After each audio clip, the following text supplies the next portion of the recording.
Why America's wealth gap is now the largest in human history and still growing.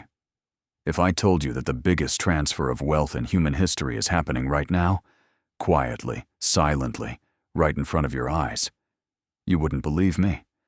If I told you that this transfer isn't just about money, but about power, influence, control, and the future of an entire nation, you might think it's an exaggeration. But here's the truth.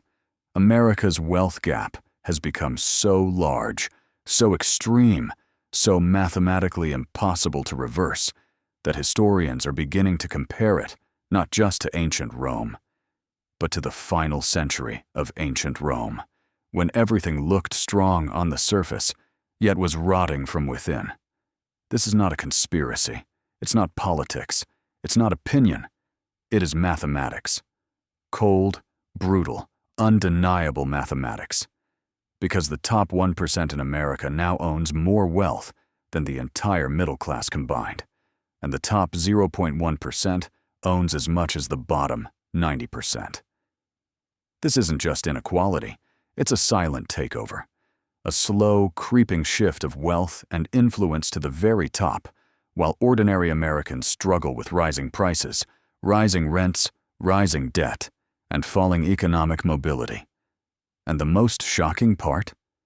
This didn't happen by accident. It didn't happen overnight. It didn't happen because of one president, one party, or one crisis. It happened because the system was designed, piece by piece, law by law, loophole by loophole, to funnel wealth upward. And now we're starting to see the consequences. Imagine living in a country where 60% of people can't afford a $500 emergency, but billionaires gained more than $1 trillion during a pandemic.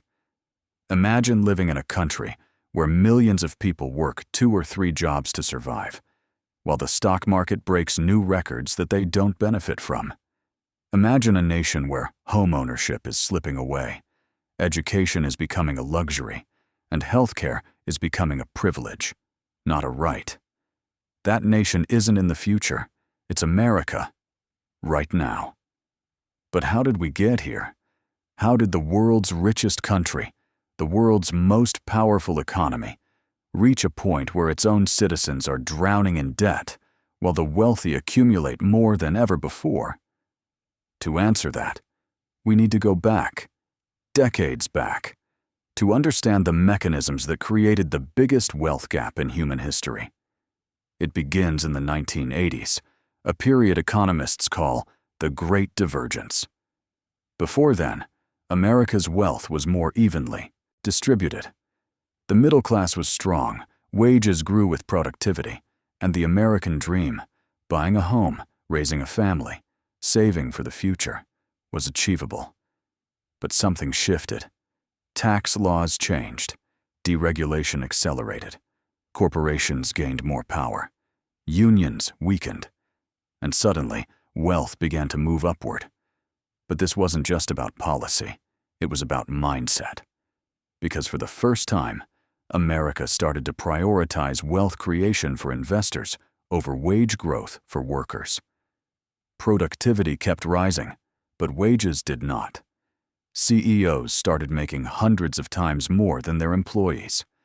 Corporations began to buy back their own stock, boosting share prices instead of investing in workers. The middle class became a resource to extract from, not support. Then came the global shift, the financialization of everything. Instead of building factories, America built financial instruments. Instead of manufacturing products, it manufactured debt. Instead of investing in communities, it invested in speculation. The stock market became the economy, even though most Americans owned little or no stock. Real estate became an asset class, pushing housing prices out of reach for millions. But the most dangerous change was debt. American households were encouraged, even pushed, to borrow. Borrow for homes, borrow for college, borrow for cars, borrow for emergencies. And when people fall behind on those loans, the same institutions that issued the debt profit again through interest, penalties, and fees. But here's the twist. While Americans were drowning in debt, the rich were accumulating assets. Stocks, real estate, companies, land, and more. And because assets grow faster than wages, the gap widened further. Those who owned assets watched their wealth multiply. Those who didn't, they watched costs rise faster than paychecks. This is the foundation of the modern American wealth gap. But the story doesn't end there. Because starting in the early 2000s, another massive shift began. Automation, outsourcing, and globalization. Entire industries disappeared. Manufacturing towns collapsed. Millions of jobs were sent overseas. And the workers left behind were told to retrain. But retrain for what? Most new jobs didn't pay nearly as much as the ones that disappeared. Then came the 2008 financial crisis. Millions lost their homes. Millions lost their savings. Millions lost their jobs. And yet, Wall Street was bailed out. Banks were rescued. Corporations were saved. But ordinary Americans? They were left to rebuild on their own. And while they were rebuilding, another silent shift happened. The rise of tech monopolies. Companies like Amazon, Google, Facebook, and Apple gained enormous power, devouring entire industries. Small businesses disappeared, brick-and-mortar stores collapsed, and wealth consolidated further into a handful of corporations. This brings us to today, a moment in history where the wealth gap is larger, wider, and more extreme than at any other time, not just in American history, but in human history. But here's the part almost nobody talks about. The biggest transfer of wealth hasn't even happened yet. It's happening right now. It's accelerating, and it will reshape America in ways we can barely imagine. This transfer comes from three sources. First, the rising value of assets, stocks, real estate, businesses, held overwhelmingly by the top 1%.